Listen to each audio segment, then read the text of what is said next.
Vous êtes-vous déjà retrouvé coincé dans la friend zone, vous demandant comment sortir de ce labyrinthe émotionnel?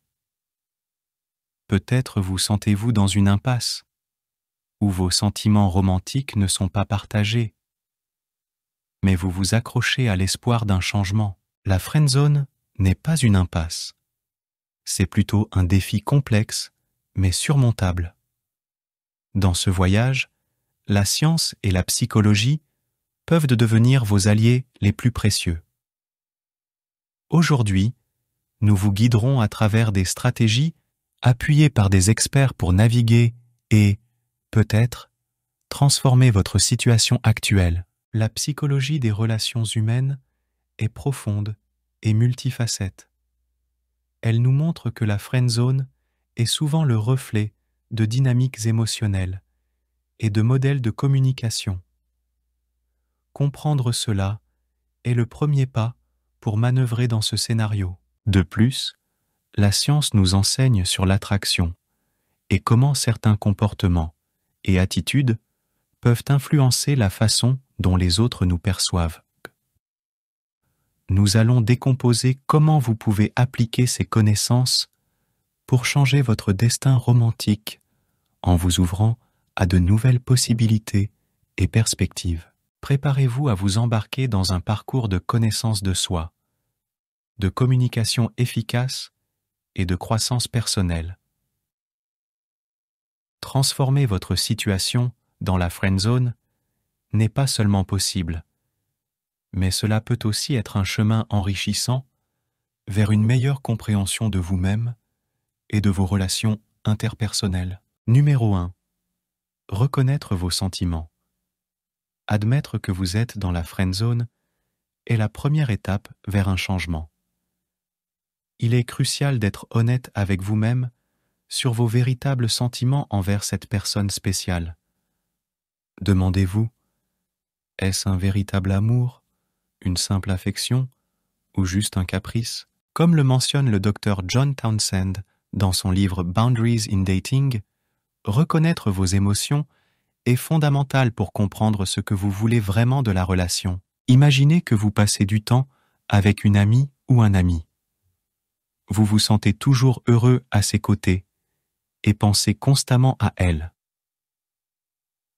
En analysant vos sentiments, vous réalisez que vous êtes jaloux quand elle parle d'autres garçons. Cette reconnaissance vous aide à comprendre que vos sentiments vont au-delà de l'amitié. Suivant le conseil du docteur John Townsend, vous décidez de réfléchir à ces sentiments avant d'agir, pour être sûr que ce n'est pas juste un caprice passager. Numéro 2. Comprendre la dynamique actuelle. Il est essentiel d'analyser votre relation actuelle avec objectivité. Observez si votre interaction est complètement platonique ou s'il y a des signes subtils qu'il pourrait y avoir quelque chose de plus. Selon le psychologue Robert Jeffrey Sternberg, comprendre la nature de votre relation vous aidera à identifier s'il existe une possibilité de réciprocité. L'autoconscience et l'honnêteté sont vos meilleurs outils dans ce processus. Considérez votre relation avec votre ami, un ami proche. Bien que vous passiez beaucoup de temps ensemble, il n'y a jamais eu d'indice de romance. Cependant, récemment, votre ami a commencé à vous chercher pour des activités en dehors de votre groupe habituel et montrer un intérêt plus profond dans vos affaires personnelles. En observant ces changements, vous vous demandez s'il y a une possibilité que ces sentiments soient non réciproques. Suivant l'approche de Robert Jeffrey Sternberg, vous décidez d'analyser plus attentivement ces signaux avant de tirer des conclusions. Numéro 3. Créez un changement dans votre interaction. Pour éveiller l'intérêt, il est crucial de modifier subtilement la dynamique de votre relation. Introduisez un flirt léger et de l'humour dans vos conversations. Cette stratégie, appuyée par la psychologue sociale Amy Cuddy, suggère qu'un changement dans l'interaction peut altérer la perception qu'ont les autres de vous.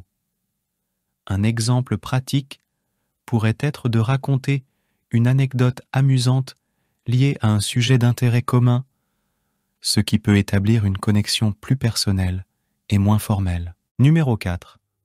Augmentez votre attrait personnel. Améliorer votre apparence et votre confiance est clé pour devenir plus attrayant. Selon le chercheur social Brené Brown, la confiance et l'authenticité sont très attirantes. Consacrez du temps à cultiver de nouveaux intérêts, à améliorer votre style et à travailler sur votre estime de soi. Par exemple, apprendre une nouvelle langue ou une compétence ne vous rend pas seulement plus intéressant, mais reflète également votre dévouement et votre croissance personnelle. Par exemple, vous inscrire à un cours de photographie ou rejoindre un club de randonnée vous apporte non seulement de nouvelles compétences et expériences, mais vous offre également l'occasion de rencontrer de nouvelles personnes et de partager vos intérêts. Cela reflète une personne en constante évolution et peut être très attrayant pour les autres. Numéro 5. Réduire la disponibilité. La psychologue Esther Perel souligne l'importance de maintenir un certain mystère et autonomie dans les relations. Ne soyez pas toujours disponible. Montrez que vous avez une vie active et variée. Cela n'implique pas de jouer des jeux, mais de souligner que votre vie est riche et complète en soi. Un exemple serait de limiter votre disponibilité pour des rencontres occasionnelles, en suggérant à la place des plans concrets et spéciaux pour un avenir proche. Par exemple, si quelqu'un vous invite à sortir, au lieu d'accepter immédiatement, vous pourriez dire « J'aimerais beaucoup, mais j'ai déjà des plans ce jour-là. Que diriez-vous d'essayer la semaine prochaine ?» Cela démontre que vous valorisez votre temps et que, bien que vous soyez intéressé, vous avez également une vie active et vos propres engagements. Si vous souhaitez nous aider dans notre travail de diffusion sur des sujets de psychologie sociale, abonnez-vous, aimez cette vidéo et activez la cloche de notification pour ne manquer aucune vidéo. Nous publions du contenu plusieurs fois par semaine. Faire cela est gratuit et vous nous aidez énormément. Et si vous souhaitez soutenir encore plus cette chaîne, vous pouvez nous soutenir sur Patreon. Vous trouverez le lien dans la description. Numéro 6. Communication efficace. La clarté dans l'expression de vos sentiments est essentielle. Selon l'expert en relations John Gottman, une communication ouverte et honnête peut renforcer la connexion. Faites savoir à l'autre personne comment vous vous sentez, mais évitez de la presser ou d'attendre une réponse immédiate. Par exemple, vous pouvez partager vos sentiments en disant quelque chose comme « Je me suis rendu compte que j'apprécie beaucoup notre amitié et j'aimerais explorer s'il y a quelque chose de plus entre nous. Qu'en pensez-vous » Cela permet un dialogue sincère et donne à l'autre personne l'espace pour traiter et répondre à vos sentiments. Sortir de la friend zone nécessite du courage et un changement dans votre approche.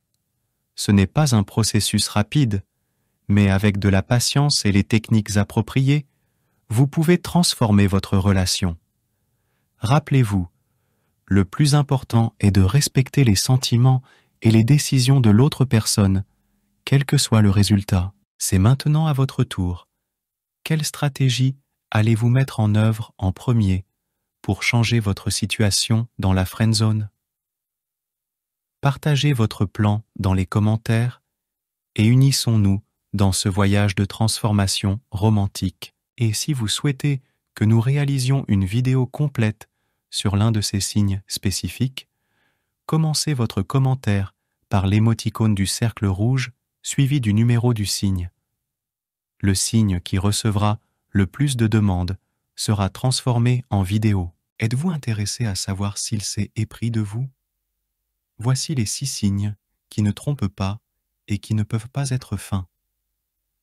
Découvrez-les en cliquant sur « Oui ».